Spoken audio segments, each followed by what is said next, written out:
Assalamualaikum warahmatullahi wabarakatuh. Hai semuanya, perkenalkan aku Mutiara Nur Azizah, mahasiswi Ekonomika Terapan Sekolah Vokasi Universitas Gadjah Mada. Di sini aku mau menjelaskan tentang uji ANOVA dan analisis tren. Yuk, langsung kita bahas aja.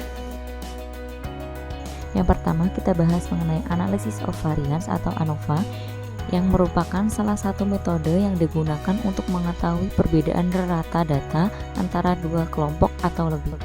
Selanjutnya adalah langkah-langkah uji ANOVA. Yang pertama, dilakukan uji normalitas dengan pengambilan keputusan jika nilai sigma lebih besar dari 0,05 maka data berdistribusi normal, dan jika nilai sigma lebih kecil dari 0,05 maka data berdistribusi tidak normal. Yang kedua ada uji homogenitas, dan yang ketiga adalah uji one way ANOVA. Uji homogenitas dan uji one way ANOVA bisa dilakukan secara bersamaan. Berikut terdapat contoh kasus berupa data kredit selama 5 tahun dari Bank BJB, Bank Jatim, Bank Jateng, Bank DKI, dan BPD DIY. Data tersebut telah saya input ke tabel yang telah saya buat di Excel dengan tampilan seperti ini, dan bank-bank tersebut telah diberikan kode untuk nomor 1 Bank BJB, 2 Bank Jatim, 3 Bank Jateng, 4 Bank DKI, dan 5 BPD DIY. Selanjutnya kita masuk ke aplikasi SPSS, ke variabel view, nama variabel kita masukkan X dengan desimal 0, label kita masukkan nama bank, dan values-nya untuk memasukkan kode-kode nama bank yang telah dibuat tadi, yaitu values pertama 1 dengan label Bank BJB, klik add, dan seterusnya.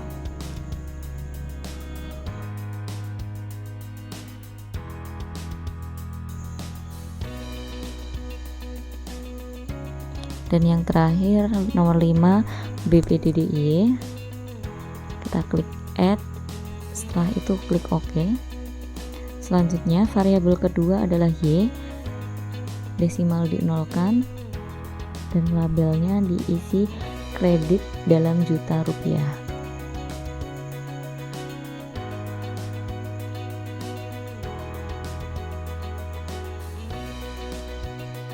Selanjutnya kita masuk ke data view. Untuk memasukkan data, kita copy dari Excel dan paste di SPSS.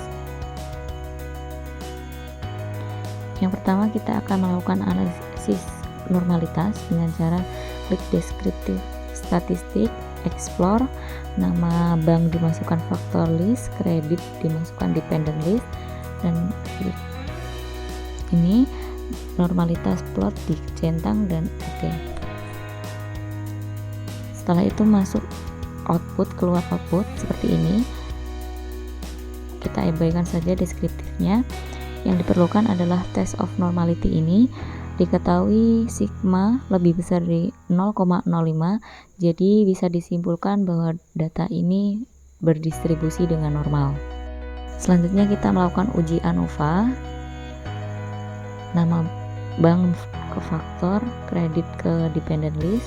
Setelah itu post hoc, kita centang to key, continue, option, descriptive dan homogeneity of variance list kita centang dan oke, dan keluar output seperti ini.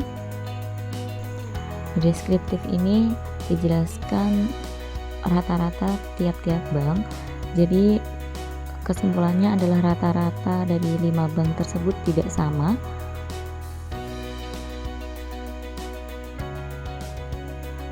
Dan ada hasil homogenitas juga. Berikut adalah kesimpulan yang dapat ditarik berdasarkan output analisis SPSS yang telah kita lakukan. Selanjutnya adalah contoh kasus kedua, yaitu penjualan produk 1, produk 2 dari 4 provinsi dengan tampilan seperti ini. Langsung kita lakukan analisis seperti sebelumnya.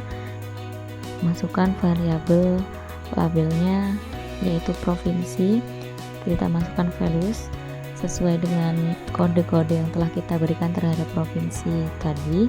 Yang pertama 1 untuk DI Aceh, 2 2 DIY, 3 NTB, dan 4 untuk Kalbar. Add oke. Yang kedua, variabel kedua yaitu Y, desimal dinolkan. Dan di sini kita menganalisis produk pertama dulu. Jadi labelnya kita masukkan penjualan produk 1.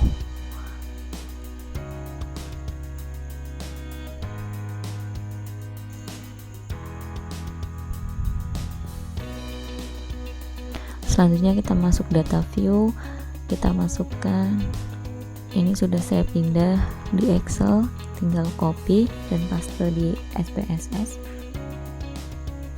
Yang pertama dilakukan analisis normalitas dulu seperti tadi.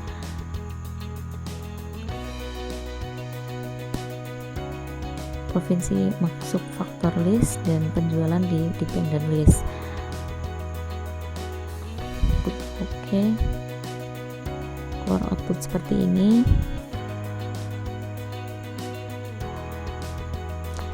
Kita lihat test of normality-nya. Nah, kesimpulannya data ini dikatakan berdistribusi secara normal karena lebih besar dari 0,05 nilai sigma-nya. Selanjutnya kita lakukan one way ANOVA.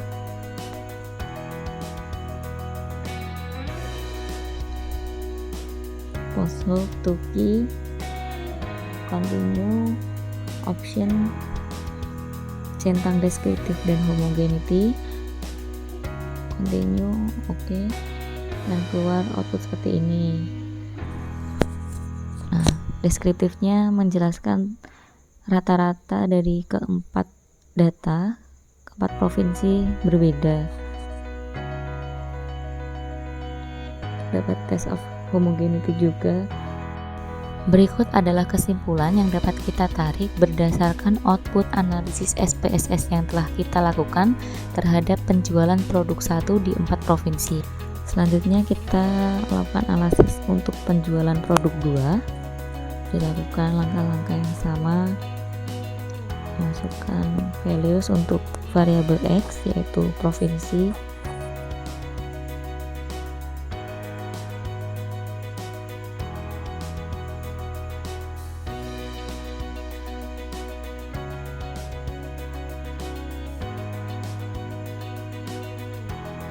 Oke.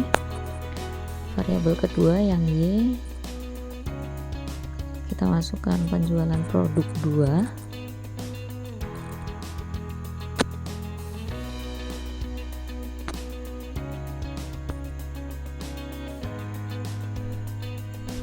Desimalnya kita nolkan. Selanjutnya datanya kita masukkan dari Excel, copy, kita paste di SPSS. Lakukan analisis normalitas lagi.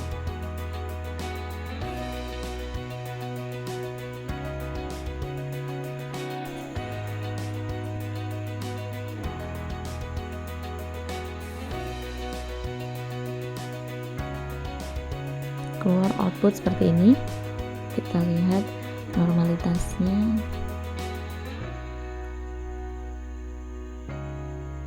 Nah, ini dapat disimpulkan bahwa data berdistribusi secara normal.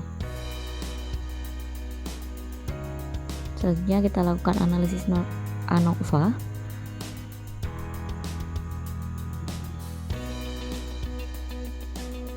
Oke, continue, option, deskriptif, homogeneity, continue.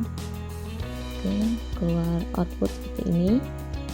Deskriptif kita dapat lihat bahwa rata-ratanya berbeda antara 4 provinsi. Ada tes homogeneity juga.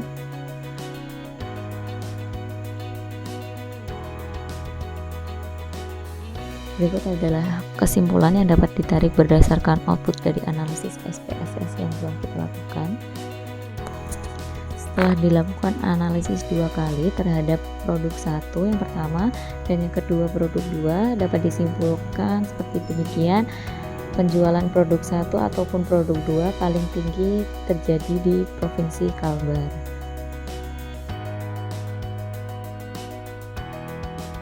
Selanjutnya kita bahas mengenai analisis trends, yang merupakan suatu metode analisis statistika yang ditujukan untuk melakukan suatu estimasi atau peramalan pada masa yang akan datang. Berikut contoh kasusnya berupa data produksi daging sapi menurut provinsi dari tahun 2009 sampai 2019. Yang akan saya analisis adalah produksi daging sapi di Provinsi Jawa Timur dari tahun 2009 sampai 2019.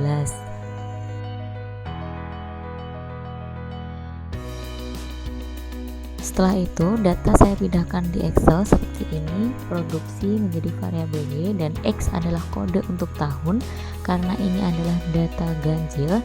Jadi X sama dengan 0 terjadi di data tengah yaitu 2014. Dan selanjutnya tahun terbaru 2015 dan tahun sebelumnya adalah tahun 2013, dijadikan -1.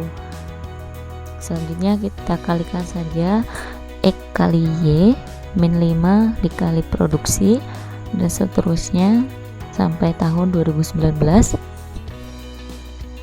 Selanjutnya kita mengkuadratkan X selanjutnya sampai tahun 2019. Karena untuk mencari nilai A kita butuh nilai sigma Y. Jadi di sini kita jumlahkan dulu produksi selama 11 tahun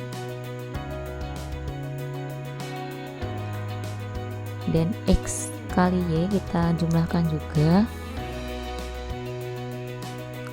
Dan yang terakhir adalah X kuadrat, kita jumlahkan semuanya.